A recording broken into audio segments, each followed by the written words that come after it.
전자 중독에서 자유란 제목으로 좀 은혜를 나누고자 합니다.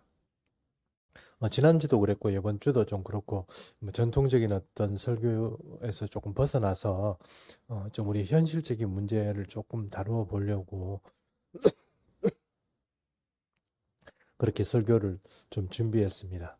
전자 중독이라는 것은 최근에 생긴 거죠. 전자기기에 사람이 중독이 돼가지고 제 역할을 못하는 어떤 그런 사람으로 만들어가는 어떤 그 현대 문명의 이기 때문에 생기는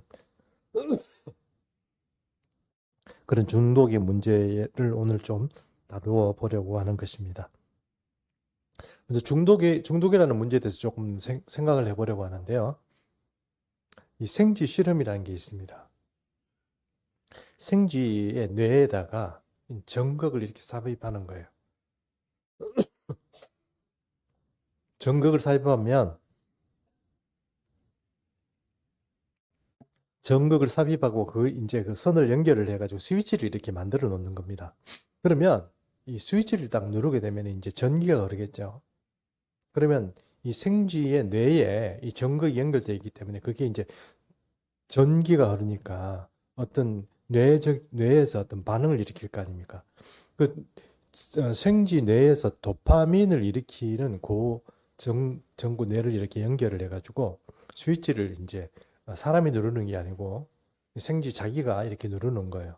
그러면 이걸 이렇게 누르면 전극이 그 뇌에서 작동을 할 것이고, 그러면 그 생쥐가 자기에게 도파민이 이렇게 분출될 거 아닙니까? 그러면 이 도파민이라는 게 기쁨이나 어떤 희락을 이렇게 주는 그런 뇌 물질이거든요. 그러니까 이 생쥐가 어떻게 되냐면 다른 일을 안 하고 스위치만 계속 누르는 거예요. 그래가지고 이제 이게 도파민이 계속 이렇게 막 나오니까 중독이 되니까 이 생쥐가 다른 일을 안 하고 이 스위치만 계속 탁 누르고 탁 누르고 그때마다 전극이 딱딱 흐르고 도파민이 막 분출이 되니까 생쥐가 이제 거기에 이제 맛을 들여가 중독이 돼 버린 거죠. 그래서 연구하는 사람들이 안 되겠다 싶어가지고 생쥐가 좋아하는 음식을 넣어줬어요. 근데 그 음식을 돌아보지도 않는 거예요. 그 음식 먹고 이런 게 아니고 계속 그 스위치만 누르는 거예요. 안 되겠다 싶어가지고 아주 예쁜 암생쥐를 넣어줬습니다. 그런데요, 그 암생쥐를 쳐다보지도 않는 거예요. 일반적으로라면 생쥐는요 먹는 거 밝히죠. 또그 생식 이것도 밝히거든요. 생쥐가 원래 그렇게 돼야 되는데 이 도파민 중독이 된 생쥐는요 그거 다 필요 없는 거예요. 돌아보지도 않고 계속 그냥 스위치만 누르는 거예요. 그러다가 죽었습니다. 그래서 도파민 중독이라는 것이 우리가 생각하는 것보다 조금 더 심각합니다. 도파민이 중독이 되면 동물도 마찬가지고 사람도 마찬가지고, 사람도요 도파민 중독이 되면 어떻게 되냐면 먹는 거 별로 신경 안 써요. 그리고 또 우리가 성욕이라고 하죠. 그 성욕도 별로 없어져요. 뭐만 하고 싶습니까? 내게 도파민을 발생시킬 수 있는 그 일만 자꾸 하게 돼요. 그 이제 생쥐 실험을 통해서 이제 그게 우리에게 이제 나타나는 거예요. 그러므로 여러분, 우리 주변에 사람들 중에 먹는 거 너무 이렇게 관심 없는 사람이 있잖아요. 너무 밝혀도 문제입니다. 그러나 너무 관심 없이 그냥 뭐 한 끼 떼는 것처럼 이렇게 노인처럼 그렇게 하는 젊은 사람이 있으면 여러분, 그 조금 문제가 있습니다. 그리고 성욕도 마찬가지고. 너무 여자 밝히고 남자 밝히고 이것도 문제가 되겠죠. 그러나 너무 그런 것들을 밝히지 않고 이렇게 살아가면 뭔가 그거 외에 다른 뇌를 자극하는 그런 수단이 있다는 거거든요. 거기에 지금 중독이 되어 있는 거예요. 사람이라면 먹는 것, 그리고 생욕하는 그런 문제에 대해서는 이 사람이 어떻게 뭐 방법이 없는데 그럼에도 불구하고 그런 것 자체가 관심이 없다. 그러면 그 사람이 자기의 기쁨을 주는 다른 수단이 있다는 겁니다. 그게 일반적으로는 중독이다 하는 것이죠. 그럼 도파민이라는 게 뭐냐? 그럼 그건 우리 뇌에서 나오는 물질인데 이 도파민이 적정하게 있어야 됩니다. 뭐 예를 들어서 우리가 사람이 기쁠 때도 있고 슬플 때도 있고 그런데 보통 기쁠 때 어떤 뭔가 마음이 즐거울 때 그리고 뭔가 일을 하고 싶고 열정이 우리 마음 가운데 뭔가 이렇게 일어날 때, 동기가 유발될 때, 이때 도파민이 우리 뇌에서 작용을 하는 거거든요. 그렇기 때문에 도파민이 없으면 안 됩니다. 있어야죠.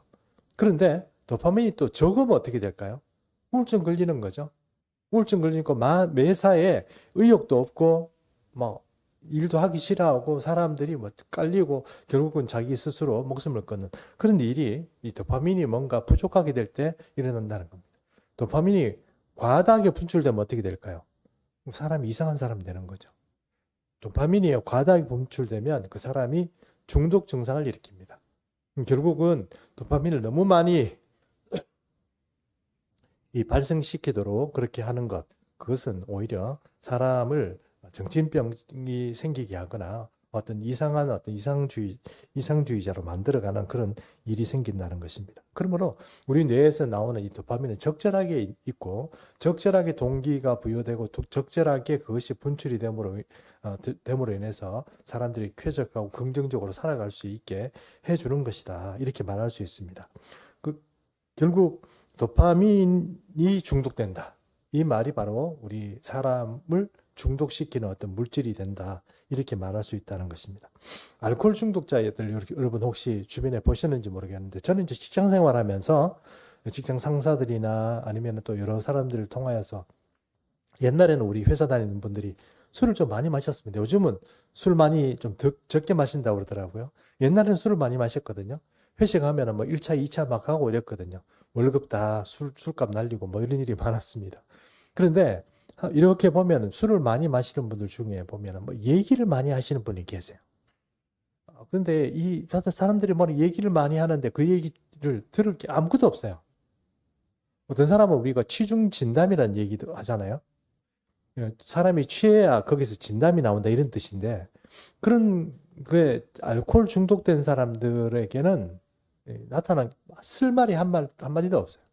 뭐 예를 들어서 제가 어떤 그 우리나라에 권위 있는 어떤 알코올 중독 관련해서 아주 좀 좋은 일을 하시는 의사 선생님이 얘기를 들어보니까 자기가 이렇게 지켜보면 알코올 중독자 두 사람이 서로 얘기를 한대요.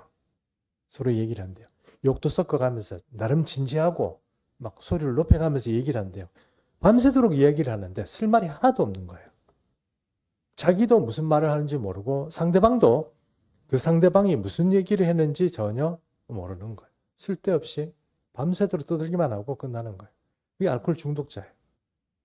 그리고 이 사람들이 그렇게 되는 것도 또 문제지만 자기 그 아까 말씀드린 의사가 자기가 관리하는 병원이 있대요. 그 병원에 알코올 중독에 대해서 도저히 사회생활에 불가능한 그런 사람들을 픽업해가지고 와가지고 그 병원에 넣는다는 거예요. 그 중독자들 모여있는 병원에 입소를 시킨다는 거죠. 처음에 이렇게 사람들 오는 거 보면 뭐 못 먹어서 깡말라 있는 데다가 또 병도 많이 걸리고 이렇게 뭐 온갖 이렇게 뭐 씻지 못하고 헌데도 많고 막 이렇다는 거예요. 그런 사람이 이렇게 들어온대요. 그러면 좀 멀쩡히 씻겨놓고 그래도 프로그램을 좀 이렇게 좀 몇 번 이렇게 수행받은 사람들, 조금 그래도 나아진 사람들이 그 새로 입소하는 그 알코올 중독자를 보면서 혀를 찬대요. 아이고, 어떻게 사람이 저만큼 술 마시노? 뭐 이런다는 거예요.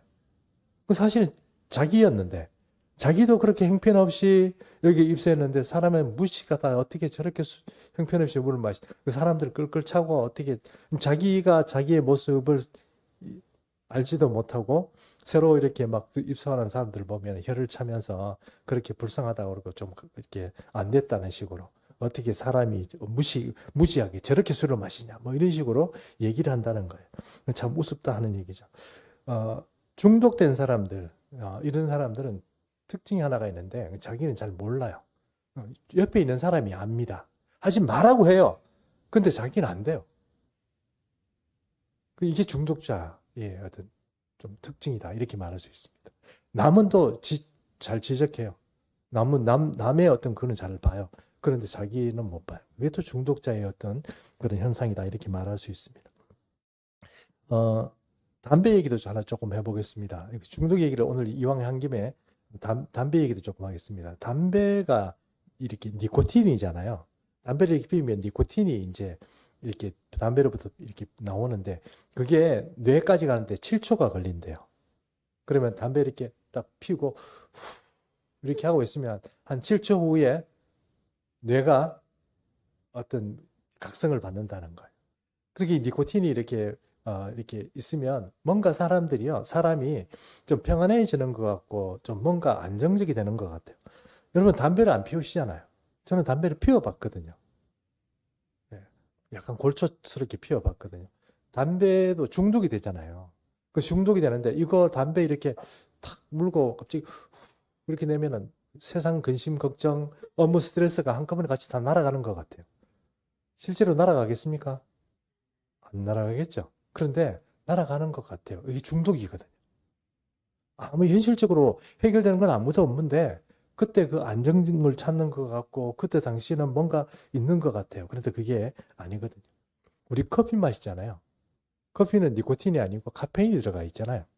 카페인이 들어가 있으면 카페인이 이제 여러 가지 작용을 합니다만 그 커피를 많이 마시게 되면 어떻게 돼요?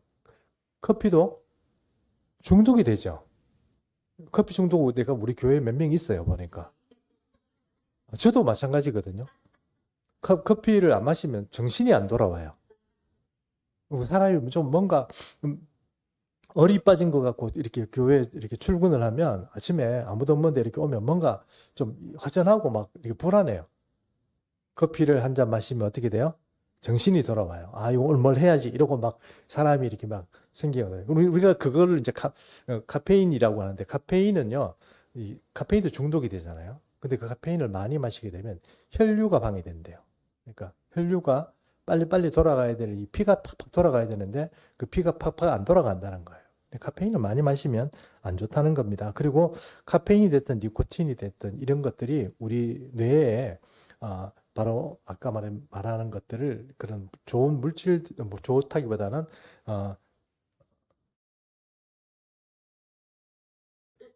뭐죠? 그 물질들을 이제 중독해 하는 그런 물질들을 발생시키면서 또 조금 좋지 못한 어떤 그런 신체적인 문제들도 일으키기 때문에 우리가 그것을 조심해야 한다는 것입니다. 담배 얘기를 조금 해드렸는데 요즘 최근에 문제가 되는 것은 담배보다는 전자담배입니다.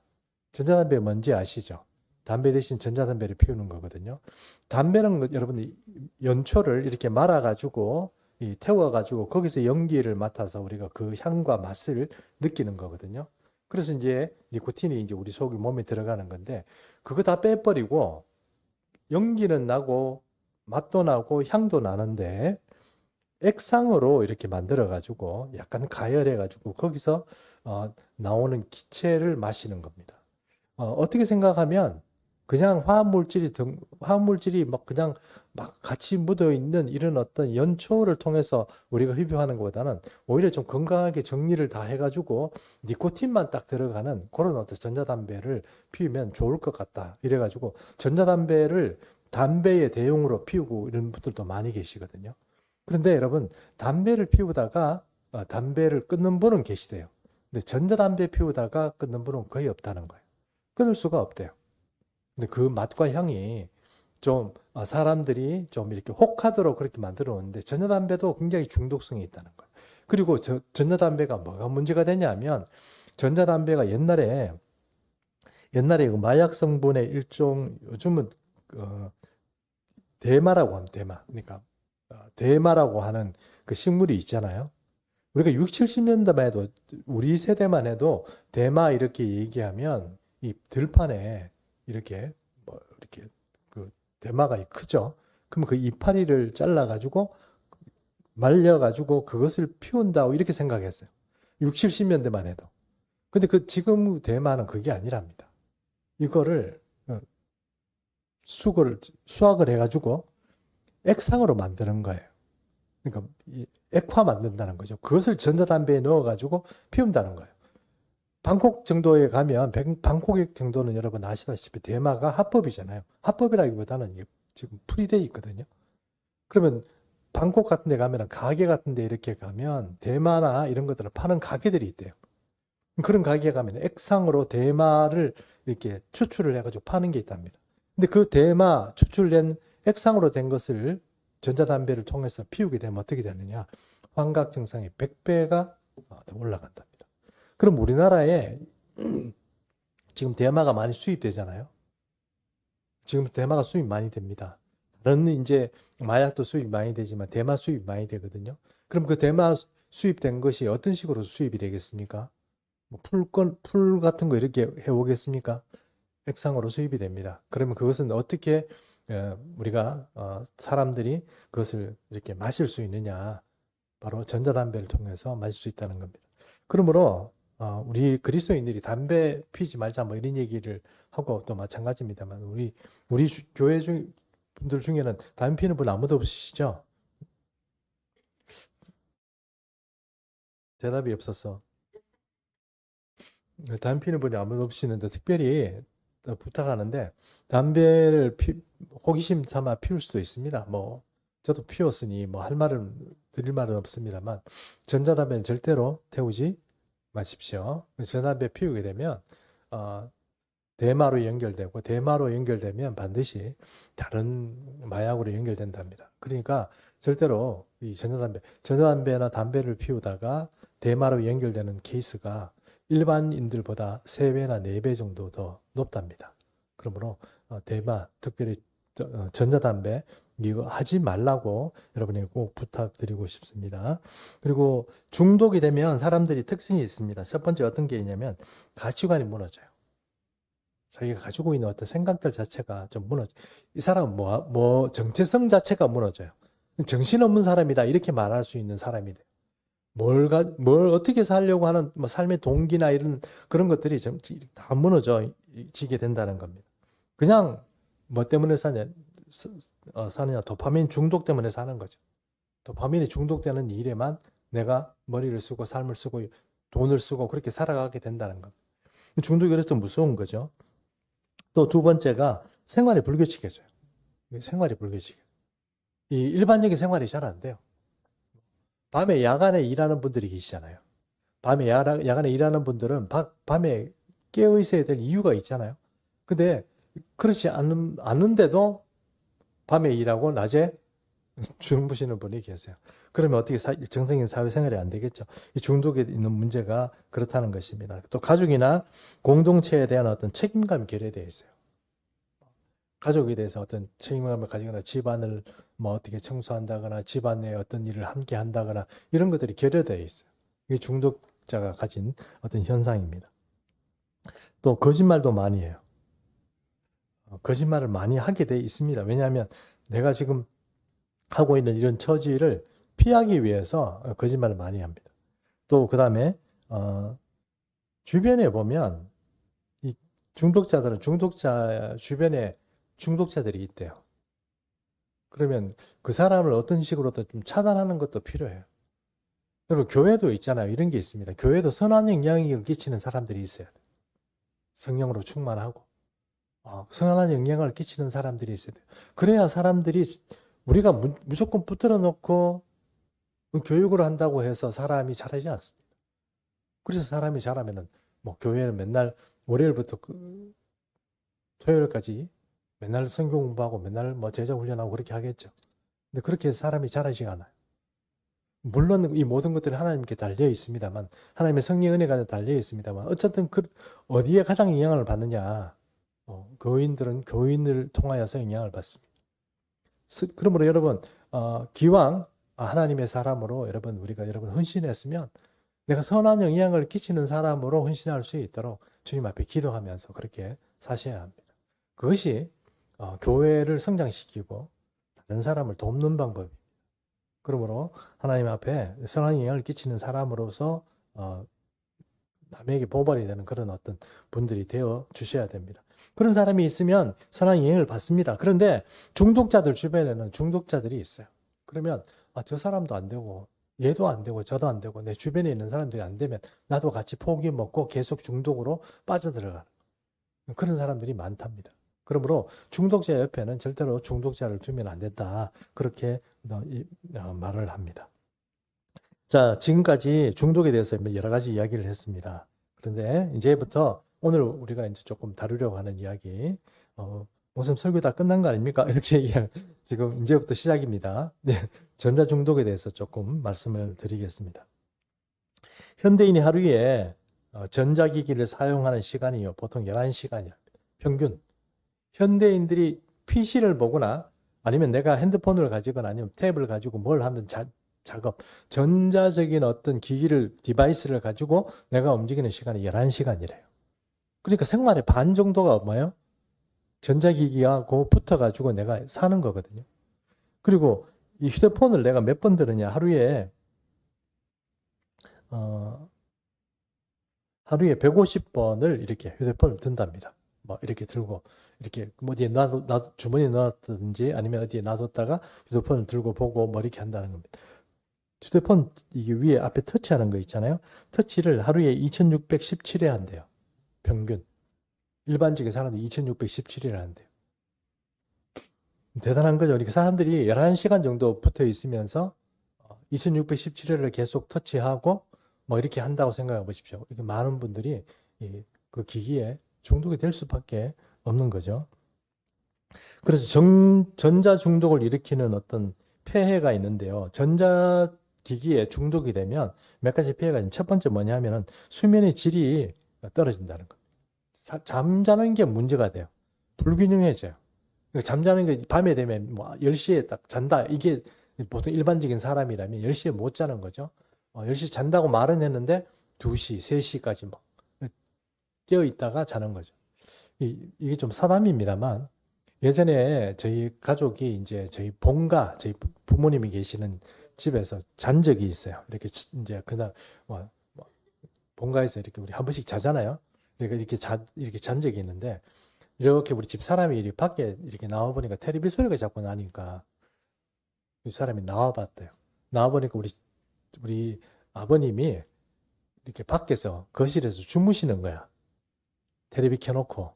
그래서 집 사람이 이렇게 보니까 주무시길래 리모컨을 살살 가가지고 우리 아버지가 안 깨도록 리모컨을 살짝 눌러서 껐습니다. 그러자마자 주무시는 줄 알았던 우리 아버지가 뭐라고 말씀하시냐면 본다 이랬어요. 안 웃깁니까? 본다 이러더래요. 그래가지고 깜짝 놀래가지고 예 보세요 이러면서 다시 켰다 이렇게 얘기하는 거예요. 우리가 전자기기를 가지고 있으면 거기에서 파란 빛이 나온답니다. 청색광이라고 그러죠. 청색광은 이 자연에도 있습니다. 그러니까 낮이 되면 이 햇빛이 이렇게 비치면 이게 그것 때문에 사실 우리가 잠이 깨기도 하고 그 때문에 우리가 살아가잖아요. 근데 이 빛이 우리가 전자기기를 통해서 계속 이렇게 우리에게 비추게 되면 이게 눈을 통해서 들어오는 이런 어떤 그 청색빛 때문에 우리 뇌가 계속 각성을 하는 거예요. 계속 각성을 하니까 이 전자기기를 가지고 있을 때는 잠을 못 잡니다. 우리도 여러분 많은 분들이 그런 경험이 있겠지만 밤에 잠깐 잘 때 이제 좀 뭐 다 해놓고 다 해서 씻고 다 정리하고 이제 잠깐 누워가지고 이제 휴식을 한다고 뭘 듭니까? 휴대폰을 들잖아요. 그러면 휴대폰 들고 이제 잠깐 보다가 한 10분 보다가 자야지 이렇게 생각하고 휴대폰을 드는 순간 그 시간은 1시간, 2시간 이렇게 막 흘러가 버리죠. 왜 그러냐면 거기서 나오는 청색 빛이 이 머리에 자극을 줘가지고 잠을 못 자게 한다는 거예요.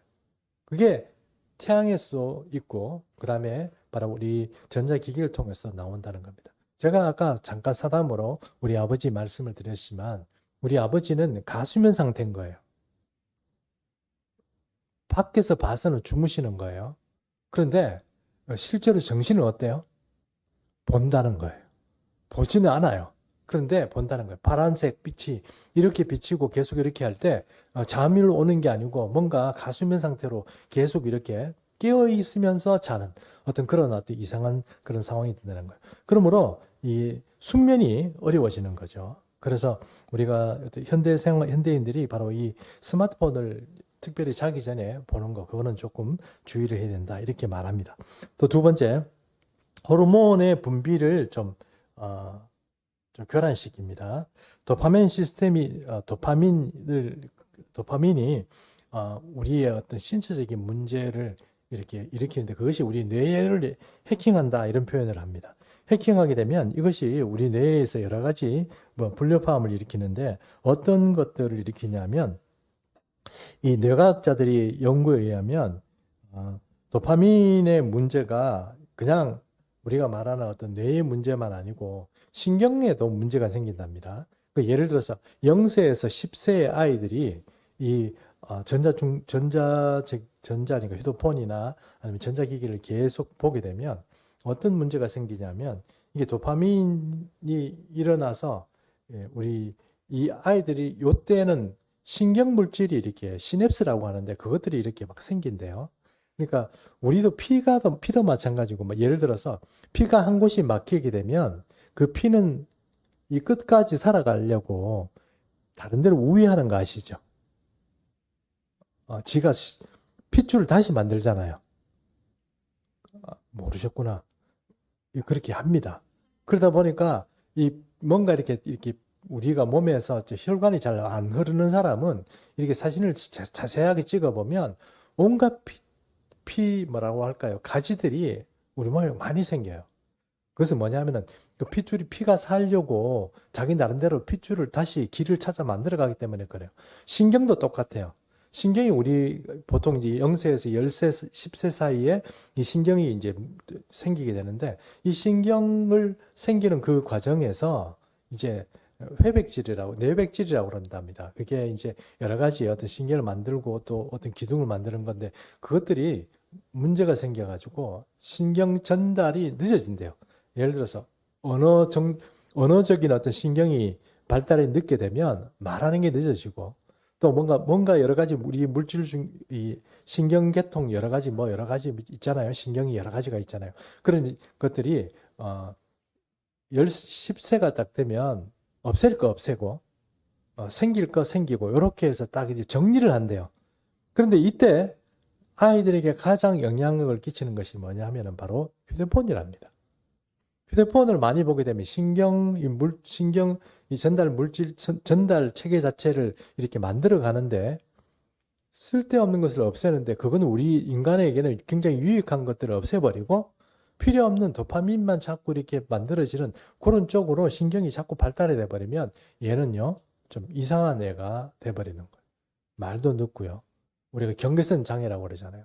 그런 것좀 생길 가능성이 많고 그런 아이들이 생긴다는 거예요.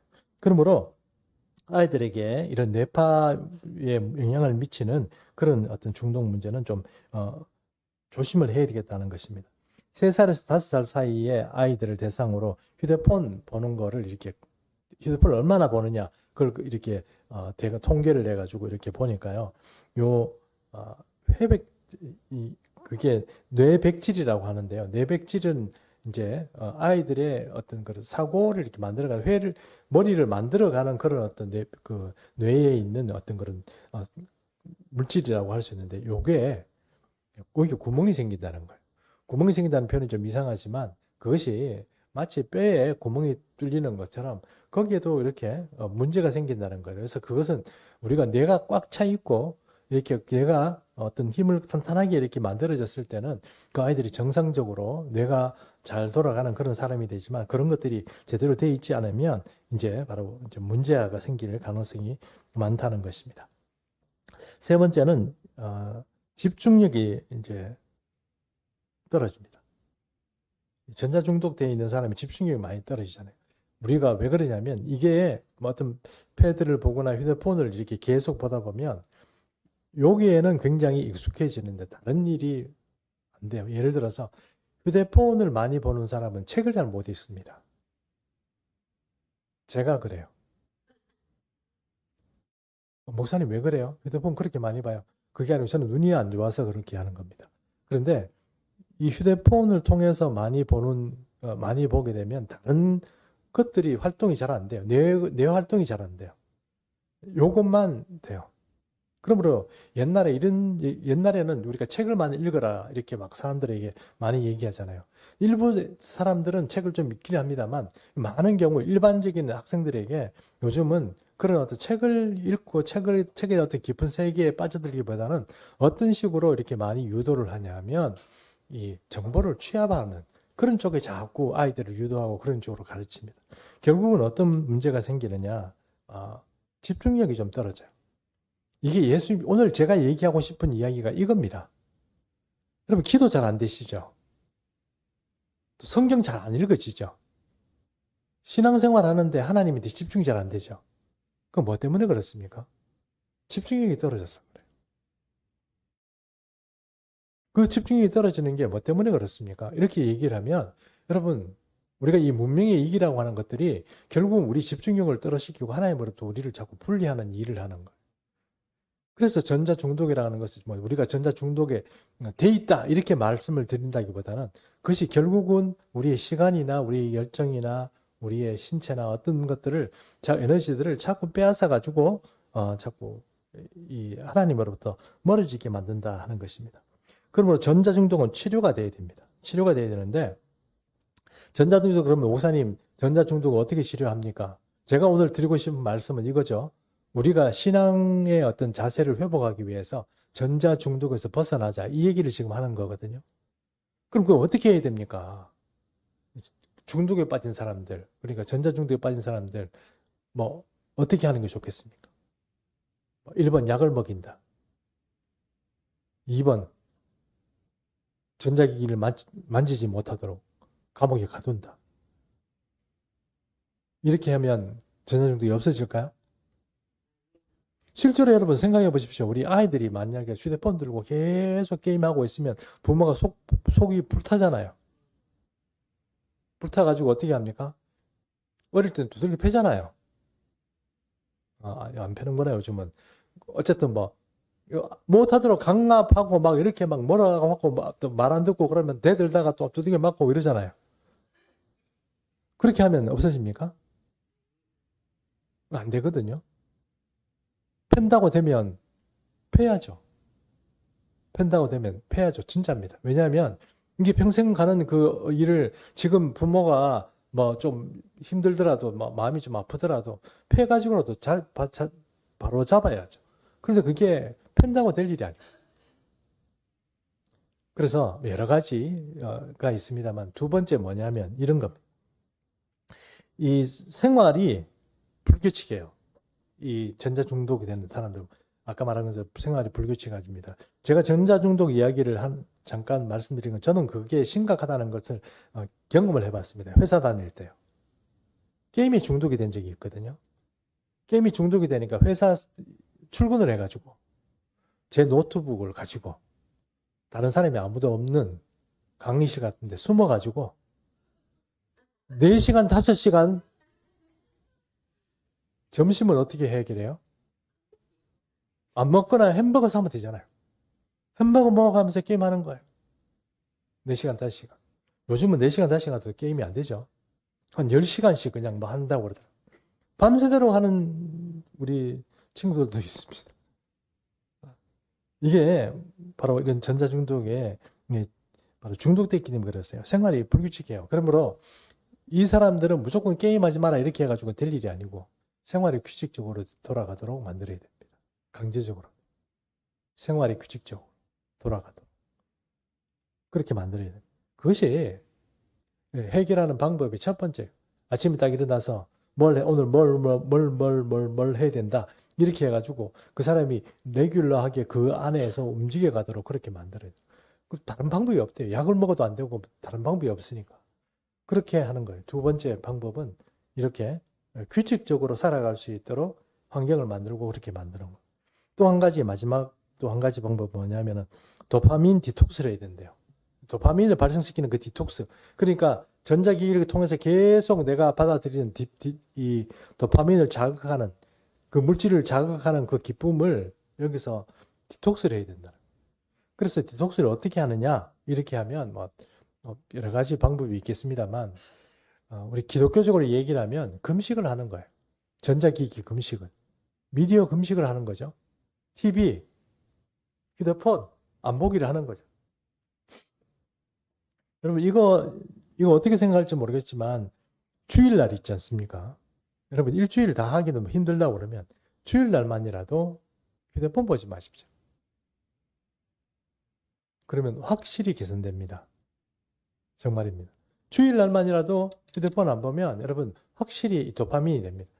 이 도파민이 이제 중독에서 헤어나올 수 있습니다. 도파민 중독에서 헤어나오면 어떤 일이 생기느냐? 첫 번째, 정신이 좀 맑아진대요. 정신이 흐릿하고 뭔가 이렇게 감각이 없는 것이 이제 똑바라지고 맑아진다는 겁니다. 지금 뭔가 자꾸 전자기기를 만지고 회사 나가서 계속 모니터를 보면서 일하는 분들이요, 이 정신이 안 맑아요. 왜냐하면 그것들이 계속 우리 머릿속에 흐르기 때문에. 그 전자기기를 조금 이렇게 차단하게 되면 정신이 좀 맑아지고. 두 번째, 집중력이 생기고 또 마음이 평안해진답니다. 이런 도파민을 이렇게 하면, 이거는 어떤 미국인이 자기가 너무 문명의 이기 가운데 살다 보니까 도저히 내가 뭐 왜 사는지 뭐 이런 것들이 다 이렇게 헷갈리고 정말 중독이 됐던 사람이 있어요. 이 사람이 방법을 휴대폰이고 뭐고 다 버리고 한 달 동안 산에서 야영하며 살았어요. 그리고 나니까 삶의 의욕도 생기고 여러 가지가 삶이 원초적으로 내가 살아가는 어떤 그런 의의 같은 것들도 생기고, 다 내가 왜 살아야 되는지, 내 가족에 대해서 그리움, 이런 사랑, 뭐 이런 것들이 다 생긴다라는 거예요. 이게 살아갈 때 막 전자기기 속에서 계속 살아가게 되면 이게 다 흐릿해져 가지고 가족이 있어도 가족 사랑도 없고, 또 뭐 결혼한 사람도 배우자에 대한 그런 애틋한 마음도 없고 다 없어져 버리는 거예요. 그러므로 우리 예수 믿는 사람은 특별히 하나님을 잘 믿기 위해서, 목사님이 우리 현실적으로 하나님을 잘 믿기 위해서 제가 지금 어떻게 하면 될까요? 저는 지금 여러분에게 전자기기를 꺼놔라. 전자기기를 금식해라.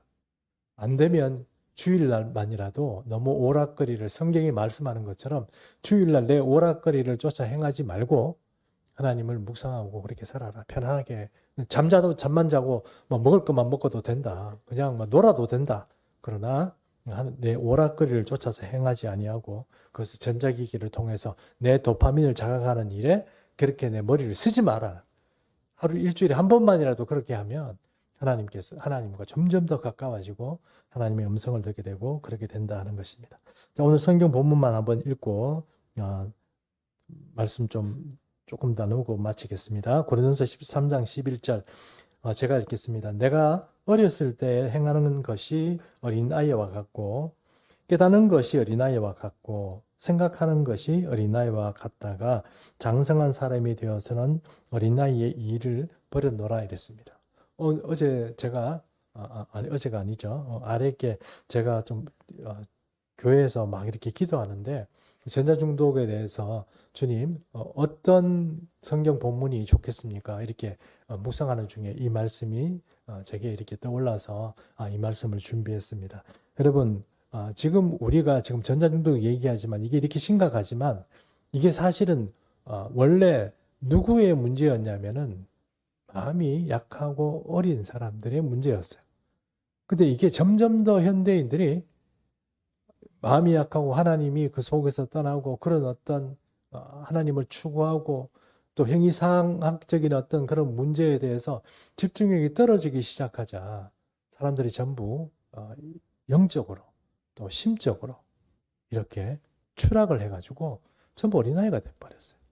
어린아이처럼 머리에 뇌에 좋은 것이 아니고 뇌가 조금씩 기뻐하는 육신의 어떤 소욕을 조금씩 충족시켜주는 그런 일에 자꾸 내가 노출이 되고 거기에 집중이 되고, 그러니까 말 그대로 도파민에 중독이 돼버리는 그런 일들이 생기니까 이제 하나님도 멀어지고 하나님과의 깊은 교제도 멀어지고 그렇게 된다는 거예요. 여러분 하나님의 그 놀라운 세계, 깊은 세계는 그런 중독자의 세계, 그냥 그런 사람들로 이루어져 있는 그 사회 안에서는 발견하지 못합니다. 여러분 거기서 이제 좀 탈출해가지고 주님 앞에 좀 나와서 주님과의 묵상하는 시간도 좀 갖고 말씀이 깊이 있는 어떤 그런 것도 좀 가지고 여러 가지 좀 시도를 하셔야 돼요. 그러면 놀라운 세계가 있습니다. 안 그러면 자꾸 그런 것도 그냥 해치우는 식으로 예배도 해치우고 기도도 해치우고 성경 읽는 것도 해치우고 이런 식으로 하는 그게 바로 사실은 하나님이 별로 좋아하지 않은 도파민 중독에 빠진 그런 현대인의 모습을 가지게 된다는 겁니다. 우리 하나님을 잘 믿기 위해서 여러분 도파민 중독에서 헤어나는 일에 우리가 좀 애써 봅시다. 애써 보고 또 금식도 하고 그렇게 했으면 좋겠습니다. 나중에 제가 한번 이런 프로그램을 하나 만들어 가지고 우리 한번 같이 우리 교회 전체가 조금 주님 앞에 나아가는 그런 시간을 가졌으면 좋겠습니다. 자, 이제 결단의 시간을 좀 가지도록 하겠습니다. 임재를 위한 찬양하겠습니다. 찬송가 268장 1, 2, 3절 부르겠습니다.